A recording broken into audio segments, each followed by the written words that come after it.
One of the biggest mistakes I ever made as a freight broker started with two words that every freight broker wants to hear. You won.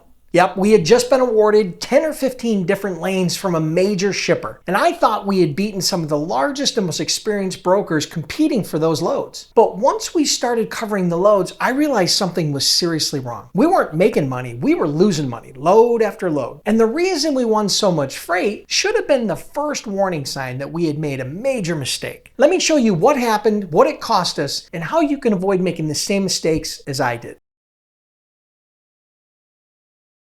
Back then, we were still a relatively new brokerage. Like most new brokers, we believed a big customer was the answer to everything. More freight, more revenue, more profit. At least that's what we thought. Then they started telling us which lanes we had won. One lane, then another, then another. If I remember correctly, we ended up winning about 10 or 15 different lanes. And several of those lanes had multiple loads every single day. Honestly, at first I was excited. I mean, who wouldn't be? But then something started to bother me. The more lanes we won, the more nervous I became. This was a very competitive bid. There was a lot of experienced brokers bidding on this freight. I remember thinking, why are we winning so many lanes? Something just didn't feel right. Hey, listen, quick question for you. Before I finish my story, have you ever had a feeling where something looked almost too good to be true? Maybe it was a customer, a job, an investment, whatever it was. Did you trust your gut or did you ignore it? Let me know down in the comments because that's exactly what I did.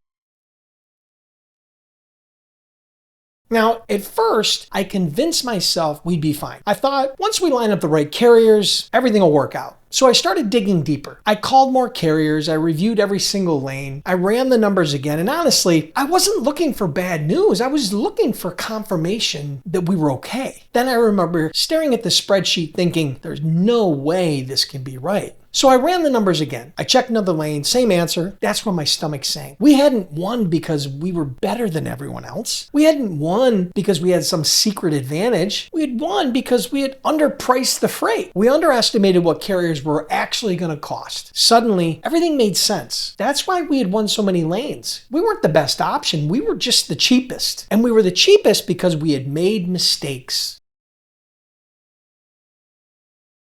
Even after realizing the problem, I still wasn't ready to give up. I kept telling myself, maybe we'll find lower cost carriers, maybe we can negotiate better rates, maybe this will still work itself out. So we started moving freight. One load, we lost money. Another load, we lost money. Another load, the same thing. Every morning another load would come in. Every evening I knew we had lost money again. Eventually I had to stop hoping and face reality. This wasn't a carrier problem. It wasn't going to fix itself. We had simply bid the freight too low.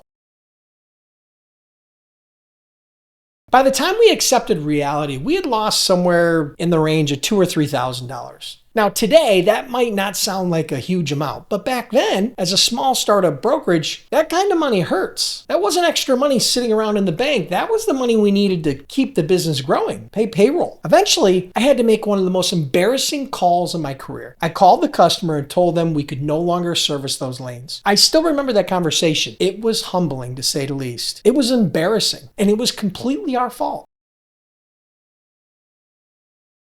Here's something many new freight brokers don't understand. With these large RFPs, winning the bid is only the beginning. When you're awarded freight, you're making a commitment. Once we withdrew from those awarded lanes, that was it. Remember all the other lanes we had finished maybe second or third or fourth or even fifth? Those opportunities disappeared too. We didn't just lose a few $1,000s. We lost the opportunity to build a long-term relationship with a customer we'd worked incredibly hard to earn. That hurts even more.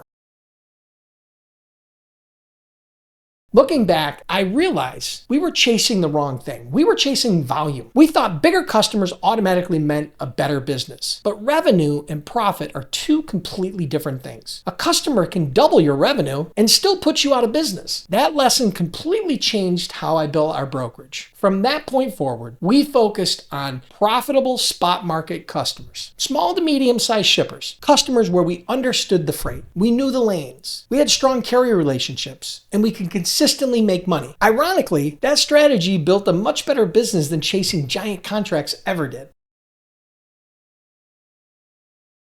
So if you're thinking about bidding on a large contract, here's my advice. First, know the lanes. Not what a load board says. Know what it actually costs to move the freight. Second, make sure you can service every load if you win. Winning the bid is easy. Execution is the hard part. And third, bid for profit, not just to win the lane. There's a huge difference. And fourth, Build strong carrier relationships before you submit your pricing. Don't assume you'll figure it out later. And finally, don't chase a big customer because you're desperate for volume. Build your experience first. Build your carrier network first. Learn your market. Then when the right opportunity comes along, you'll be ready. Because trust me, the customer you think is going to change your business just might. Just make sure it changes it for the better. Okay, now I have a question for you. Have you ever made a business decision that looked like a huge opportunity only to realize later it was an expensive mistake? If so, let me know down in the comments. I'd love to hear your story. And if you're thinking about becoming a freight broker or a freight agent, or maybe you just got started, I have 2 free resources that I think will really help you along the way. First, download my free guide, How to Become a Freight Broker in 7 Simple Steps. It walks you through the exact roadmap I wish I had when I was first getting started. And second, come join my free Freight Broker Startup Hub community. It's a free school group filled with lots of aspiring brokers and agents. It's where you can ask questions, learn from others, and continue your journey. You'll find both the links down in the description below. And if you found this story helpful, I'd really appreciate it if you'd hit the like button and subscribe to the channel. I've been building freight brokerage for over 20 years, and one of my goals with this channel is simple: to help you avoid the expensive mistakes that I've made so you can build your brokerage faster with a lot less trial and error. Hey, thanks for watching, and I'll see you in the next video.